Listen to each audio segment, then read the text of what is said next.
لله وحده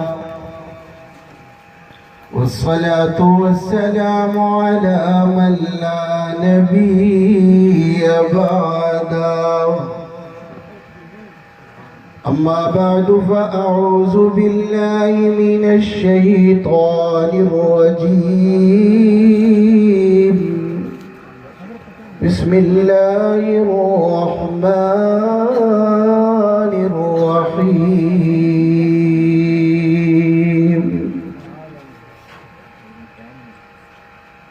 وما أرسلناك إلا رحمة للعالمين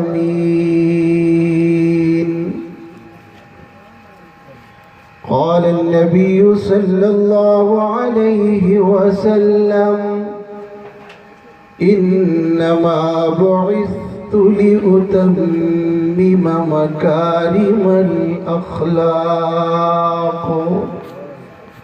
أو كما قال النبي صلى الله عليه وسلم اللهم صل وسلم وبارك على سيدنا ومولانا محمد كما تحب وترضى عدد ما تحب وترضى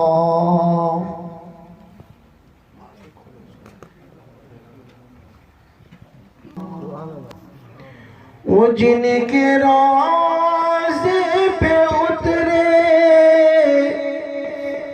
ملائک مدام ان پہ درود ان پہ کرو سلام ان پہ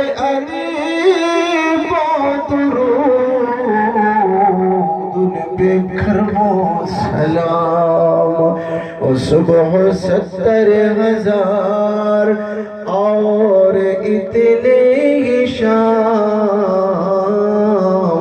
ان پہ اربوں درود ان پہ کرو سلام پڑھ لیجئے نا اللہم صلی علی سیدنا ومولانا محمد وعلى آله وصحبه وبارك وسلم اللهم صل على سيدنا ومولانا محمد بھائیو دوستو بزرگو بھائی عبدالحق صاحب حقانی دامت برکاتہم العالیہ کا حکم تھا، میں حاضر ہوا۔ ماشاءاللہ ان کا مدرسہ بھی دیکھا ہے۔ اللہ تعالیٰ حضرت کے علم میں، عمر میں، آپ کے مدرسے کے کام میں خوب برکتیں عطا فرمائے۔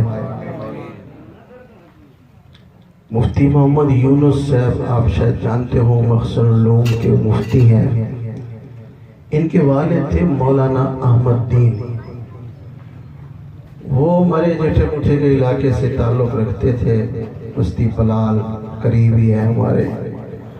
تو وہ حضرت کے پاس تشریف لے گئے میاں عبدالہادی رحمت اللہ علیہ کے پاس، اور ان کی خدمت میں جا کر کچھ پیسے پیش کیے، ہدیہ پیش کیا کہ یہ میں مدرسے کے لیے لایا ہوں۔ تو آپ نے فرمایا کہ کیا وہاں قریب مدرسہ نہیں تھا اپنا، یہاں کیوں آئے ہو؟ انہوں نے کہا حضرت وہاں تو تھوڑے طالب علم ہیں، یہاں تو ماشاءاللہ لنگر ہے اور بڑی تعداد ہے طلباء کی۔ تو میاں عبدالہادی رحمت اللہ علیہ نے فرمایا نہیں بھائی، اگر صرف مدرسے کی بنیادیں رکھی جا چکی ہوں تو بس وہ مدرسہ ہے۔ اس کی ہر طرح کیئر کرنا، اس کی مدد کرنا، اس کی حفاظت کرنا، اس کی ضروریات کا خیال کرنا ہر مسلمان کی ذمہ داری ہو جاتا ہے۔ اللہ تعالیٰ ہمارے اس ادارے کو خوب ترقی عطا فرمائے۔ میں مختصر وقت میں آپ سے 2-4 باتیں عرض کر کے اجازت چاہوں گا۔ بھائیو، اللہ تعالیٰ کے ہمارے اوپر بے شمار احسانات ہیں۔ اتنے احسان ہیں کہ کائنات میں کوئی کمپیوٹر، کوئی کیلکولیٹر، کوئی عالی حساب دان اللہ کی نعمتوں کو شمار کرنا چاہے تو نہیں کر سکتا۔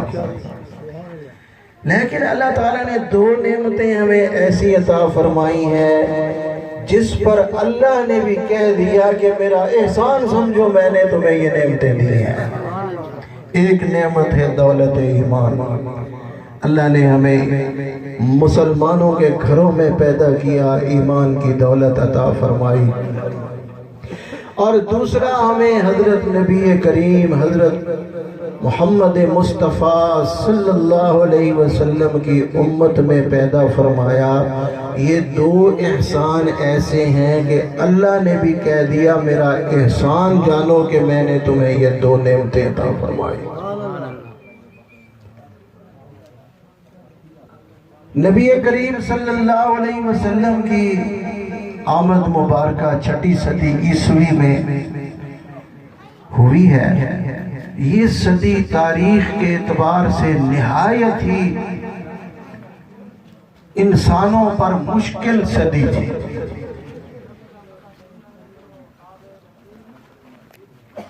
جہالت کے غلبہ کی صدی تھی، کفر و شرک، جور و جفا کے تسلط کی صدی تھی۔ بڑے بڑے مذاہب ناکام ہو چکے تھے، ان میں اتنی تعریف ہو چکی تھی کہ اصل پہچاننا ہی مشکل تھا۔ یہودیت چند بے جان رسموں کا نام رہ گیا تھا، عیسائیت تثلیث میں تباہ ہو چکی تھی، اور بدھ مذہب بت پرست مذہب بن چکا تھا۔ ایران کے مجوسی آگ اور دوسرے عناصر کو پوجا کرتے تھے۔ ہندو 33 کروڑ خداؤں کو پوجا کرتے تھے، اور بیت اللہ، وہ کعبہ جسے مکہ والے اہل مکہ کے آباء و اجداد حضرت ابراہیم و اسماعیل نے صرف اللہ کی عبادت کے لیے تعمیر کیا تھا، وہاں بھی 360 بت رکھے ہوئے تھے۔ اخلاق تباہ ہو چکے تھے، رشوت، شراب خوری، جوا ان کی گھٹی میں پڑا ہوا تھا۔ بے قصور لوگوں کو قتل کرنا کوئی عیب ہی نہیں تھا۔ عورتوں کو، بچیوں کو زندہ درگور کیا کرتے تھے، عورتوں کی کوئی عزت نہیں تھی، وہ مال مویشی کی طرح وراثت میں بانٹ دی جاتی تھی، تقسیم کر دی جاتی تھی۔ لڑائیاں لڑتے تو 40 سال گزر جاتے، لڑائی ختم نہیں ہوتی تھی، ہزاروں لوگ لقمہ اجل بن جاتے تھے۔ آخر پروردگار عالم کو اپنی اس نزع کی حالت میں مخلوق کو دیکھ کر رحم آ گیا۔ پروردگار عالم نے ایک ایسا ہاتھی بھیجنے کا فیصلہ فرمایا جو ساری دنیا کے لیے ہدایت کا پیغام لے کر آیا، جو ساری دنیا کے لیے امن کا پیغام لے کے آیا، ساری دنیا کے لیے وقار کا پیغام لے کے آیا۔ یہی 6 صدی عیسوی تھی، 570واں سال تھا، 12 ربیع الاول تھی، پیر کا دن تھا۔ صبح کے وقت وہ ہستی طلوع ہوئی جس کا سب کو انتظار تھا۔ وہ ہستی دنیا میں آئی، تولد ہوئی، پیدا ہوئے حضور جن کا سب کو انتظار تھا۔ بسد انداز یکتائی بغایت شان زیبائی، بسد انداز یکتائی بغایت شان زیبائی، امی بن کر امانتی آمنہ کی گود میں آئی، حضور پیدا ہوئے ابھی ماں کے پیٹ میں تھے، ابا اللہ کو پیارے ہو گئے، 6 سال کی عمر میں اماں اللہ کو پیاری ہو گئی، اور 8 سال کی عمر میں دادا بھی دنیا سے رخصت ہو گیا۔ نکتہ دانوں نے نکتہ بیان کیا کہ حضور کے کمالات کو دیکھ کر کوئی یہ نہ کہے کہ دادے کی تربیت کا اثر ہے بھائی، والدہ کی تربیت کا اثر ہے، کوئی یہ نہ کہے کہ والد کی تربیت کا اثر ہے۔ میرے محبوب میں تیری تربیت خود کروں گا، جب کوئی تیرے کمالات کو دیکھے گا تو اس کی زبان پر میری تعریف جاری ہو جائے گی۔ سر سے لے کر پاؤں تک تنویر ہی تنویر ہے، اور جیسے لب سے بولتا قرآن وہ تقریر ہے، دیکھ کر حسن محمد کے اٹھی خلق خدا، وہ مصور کیسا ہوگا جس کی یہ تصویر ہے۔ سارے سہارے ہٹا دیے، ایک اپنا سہارا دیا، براہ راست اپنے نبی کی خود تربیت فرمائی۔ آپ سنتے ہیں دائیاں حضور کو لے گئی تھی، یہ تو میلاد کے موقع پر آپ سن کے میرے خیال تسلی بخش یاد بھی کر لیتے ہیں۔ نبی کریم صلی اللہ علیہ وسلم کو بھی دائیاں لے گئی، کچھ دائیاں آئیں امیروں کے بچے اٹھائے اور حضور کو اس لیے نظر انداز کر گئیں کہ یہ غریب ہے، ماں باپ کوئی نہیں ہے، ہمیں اس سے کیا مزدوری ملے گی، کیا منافع ملے گا، مگر انہیں کیا معلوم تھا کہ یہ یتیم نہیں در یتیم ہے، یہ تو سب کو عظمتیں بانٹنے کے لیے آیا ہے، یہ تو اللہ کا خاص الخاص بندہ آ رہا ہے۔ کیا قدر تھی انہیں، لیکن اللہ نے جھولیاں منتخب کر دی تھی کہ میرا محبوب گندی جھولی میں جائے گا نہیں، اور جب بھی جائے گا تو صرف پاک جھولی میں جائے گا۔ تو جھولیاں بھی منتخب ہو چکی تھی، حضور کو لے گئیں، اور ایک مدت ہوتی تھی جس کے بعد دائیاں انہیں واپس لاتی تھی تاکہ بس اب اپنے ماں باپ کے حوالے کر دیں۔ دیہات کی اچھی فضا، اچھی خوراک اور صاف ستھری زبان بچے وہاں جلد سیکھ لیتے تھے، تو جب چھوڑنے کے لیے ان کا پروگرام بنا تو آپس میں مشورہ کرنے لگے کہ اس بچے کی وجہ سے تو ہمیں بڑی برکتیں ملی ہیں، اگر ہم نے اس کو واپس کر دیا تو وہ برکتیں تو ختم ہو جائیں گی۔ ہاں حلیمہ جب آئی تو سینے میں دودھ نہیں تھا، حضور کو سینے سے لگایا تو دودھ جوش مارنے لگا، اور گھر میں گئے تو جو بکریاں تھیں دودھ سے تھن لبریز ہو گئے۔ غرض بڑی برکات، بڑی حضور علیہ السلام کی انہوں نے ملاحظہ کی تھی، ان کے گھر میں رونقیں ہو گئیں، گھر میں برکتیں ہو گئیں، تو چاہا کہ کسی دن کچھ دن اپنے پاس اور رکھ لیں، گرمی کا بہانہ کر کے آئے اور کہنے لگے کہ اماں آمنہ سے کہ گرمی کے دن ہیں، کچھ دن انہیں ہمارے پاس رہنے دیں، جب آپ کے ہاں موسم بہتر ہوگا تو ہم پہنچا دیں گے۔ تو آپ نے اجازت دے دی۔ یہی وہ موقع تھا جب نبی کریم صلی اللہ علیہ وسلم جنگل میں اپنے بھائی کے ساتھ بکریاں چرا رہے تھے، ماں نے اجازت دے دی تھی، تو حضور واپس انہی کے پاس آ گئے، حضرت حلیمہ سعدیہ کے پاس، اور بکریاں چرانے اپنے بھائی کے ساتھ ویسے ہی شوقیہ چلے گئے۔ تو اسی وقت آپ کا شق صدر ہوا، آپ کے سینے مبارک کو دو فرشتوں نے چیرا اور اس میں انوارات اللہ تعالیٰ کی طرف سے بھیجے ہوئے اس میں ڈالے، پھر سی دیا۔ یہ منظر دیکھ کر بھائی گھر میں بھاگا پہنچا اور جا کر یہ سارا منظر بیان کیا کہ اماں اس طرح دو آدمیوں نے میرے بھائی کا سینہ چیر دیا۔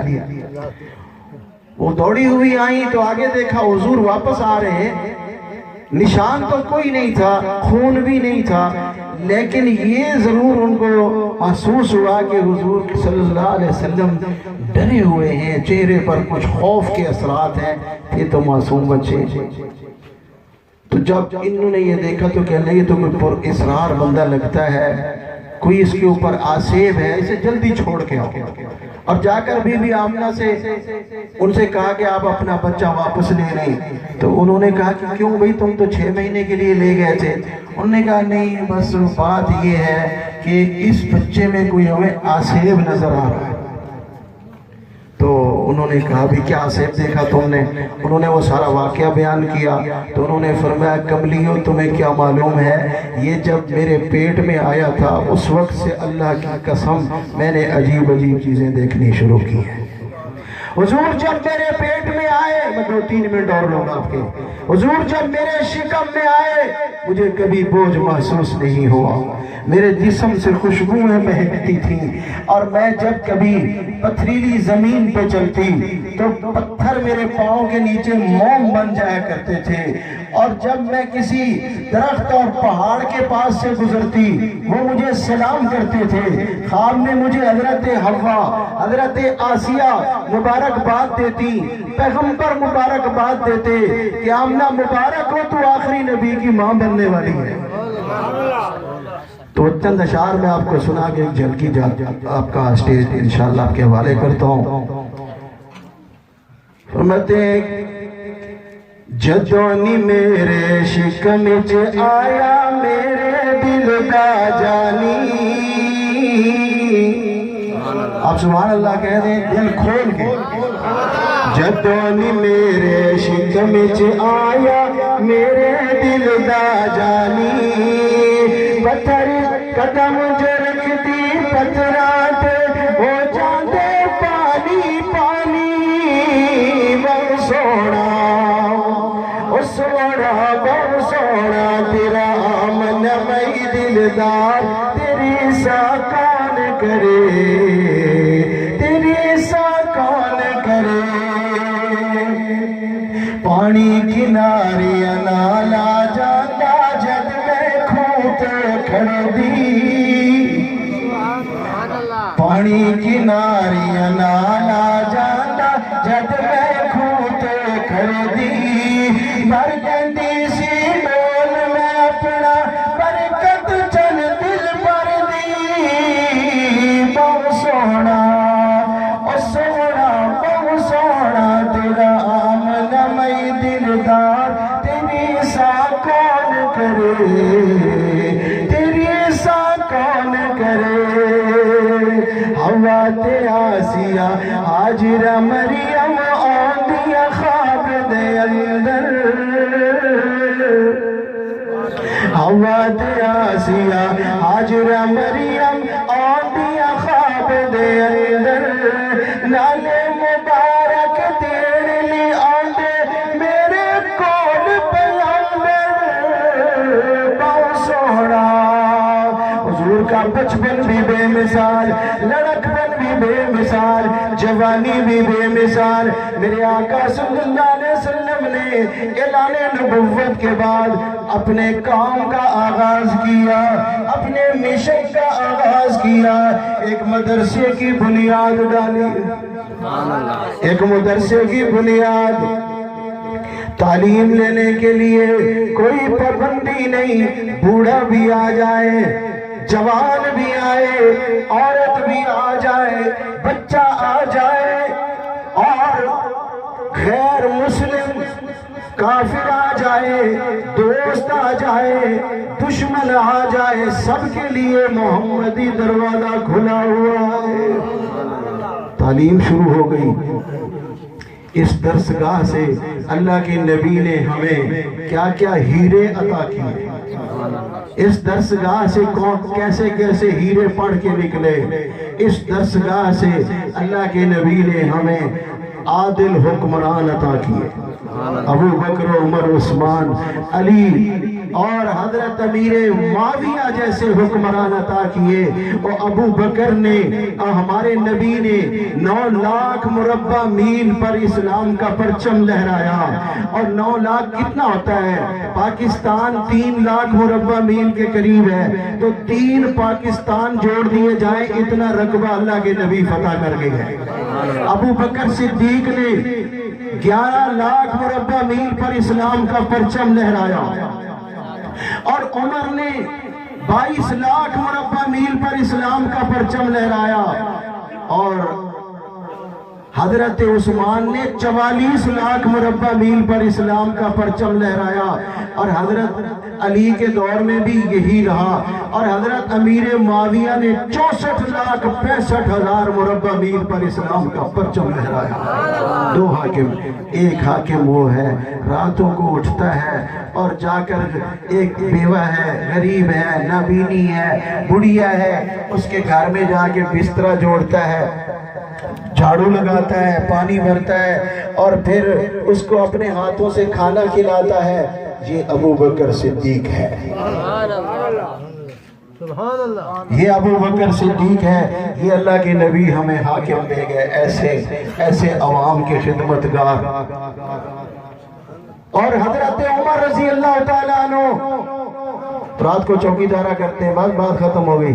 حضرت عمر چوکی دارہ کر رہے ہیں، ایک عورت بچوں کے رونے کی آواز آئی، عورت سے کہا اسے چپ کراؤ، کہا چوکی دار بھوکے ہیں کیا کروں؟ عمر سے قیامت کے دن پوچھوں گی اس نے ہمارے بچوں کا کیوں خیال نہ کیا؟ تو حضرت عمر نے کہا عمر کو کیا پتا؟ کہنے لگی جب پتا کوئی نہیں تو حاکم کیسے بن گیا؟ حضرت عمر اس کے لیے سامان لاتے ہیں، کھانا لاتے ہیں، اور انہیں لا کر کھانا پکا کر کھلاتے ہیں بچوں کو۔ تو وہ عورت کیا کہتی ہے کہ عمر، چوکیدار میرے بس میں ہو تو میں تیری جگہ، عمر کی جگہ اس کو معزول کر کے تمہیں امیر المومنین بنا دوں۔ حضرت عمر نے فرمایا اگر تو وہاں آئے گی تو مجھے بھی وہاں پائے گی۔ یہ اللہ کے نبی ہمیں حاکم دے گئے، اللہ کے نبی نے ہمیں سب کچھ دیا، تفصیل کا وقت کوئی نہیں۔ ہمیں اعلیٰ درجے کے سپاہ اور فوجی دیے، کمانڈر دیے، سپاہ سالار دیے۔ اللہ کے نبی نے ہمیں انصاف کرنے والے جج اور قاضی عطا فرمائے۔ کاش ہم مسلمان اپنے نبی کے طریقوں پر واپس آ جائیں، اپنے دین پر واپس آ جائیں، تو خدا کی قسم دنیا کی کوئی طاقت ہمارا مقابلہ نہیں کر سکتی۔ وہ معزز تھے زمانہ میں عامل قرآن ہو کر، اور ہم ذلیل و خوار ہیں تارک قرآن ہو کر۔ اقول قولی ھذا والحمد للہ رب العالمین۔